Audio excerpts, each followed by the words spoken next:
Hey guys, it's Steve. This is the new 52 features and issue number 35. Oof, it's been a really busy day. I have just completed 5 review videos and this is my last for 2 days. I'm gonna take a really deep nap after this one and then I'm gonna play video games. Yes, or else just gonna watch movie. So here we go with this review. This is pretty much, the artwork is always good. What I really like about this one, the new 52's features and artwork is quite a different kind of style. And from allcomic.com, I'm gonna read the review from this one. What was that? You heard it right, but who is it in regards to? The story of the new 52 features and 35 collides more of the past and present, as this week has some crazy encounters. I can't even count all the Batmans running around. 2-4 Righteous Brian Azzarello, Jeff Lemire, Dan Jurgens and Clyde Giffen bring us back into the action right from the start of this issue of Futures, and the new Firestorm is battling for her life against Dr. Polaris and not doing a bad job considering how long she has been Firestorm for, but she has Jason's help. This issue overall went once again with the multiple stories approach, as it also gives us a look into Frankenstein's condition as well as a humorous look at 50 Sue. Who would have thought on the artwork side of this week's issue is just Jesus Marino and Stephen Thompson on pencils with inks by Dan Green and Thompson, and colors once again by Hi-Fi. The opening scene with Firestorm and Dr. Polaris made for some great artwork, especially the contrast between the night sky and Firestorm's bright red yellow look, and the first page of this issue when she's next to the giant bear. That is the really quite a different thing. So, and with Science Comics blog.blogspot.in, they are saying, I'm gonna say them really thanks for being a really good reviewer.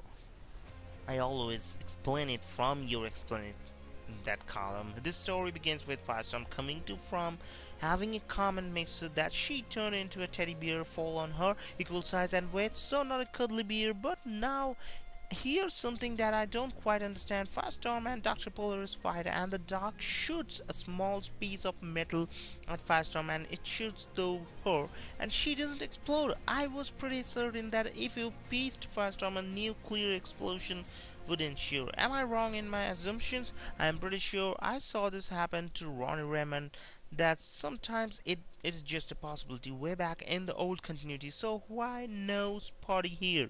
While Firestorm is all down and out from having something go through her, Kyle Cochran, Team Gregg that is, yes, rushes Dr. Polaris trying to help out, and like Firestorm gets pretty hurt. We end this section of the story with Firestorm getting up. That's different kind of thing in some ways. Yeah, I just use a lot of this kind of same words, that is that different kind of thing. On the other hand, kind of anyway. So DC Comics News also .com is really great. This is the positive things about this one. As I mentioned above, this issue delivers an interesting mixture of both magic and science, as rape, humor and amenities to discuss Frankenstein's condition. Many interesting that dilemmas arise. This kind of pseudo prevalent in comics, and when done right it can really elevate the issue by causing the reader to think. This issue especially does this well, as it forces readers to think about how the abstract forces would interact with one another. The highlight of this issue is definitely when 50 Sue gets a good turn talking to be by Lana Lang. Whether you love or hate the character, this moment is bound to resonate with you. That's really cool. And the negative things about this one, overall there was very little to complain about in this issue. There was plenty of action, character development and many moments that required readers to think deeply. The only complaint that I would have is that it has become slightly repetitive, how Jason has to keep telling Madison the same things to do over and over again.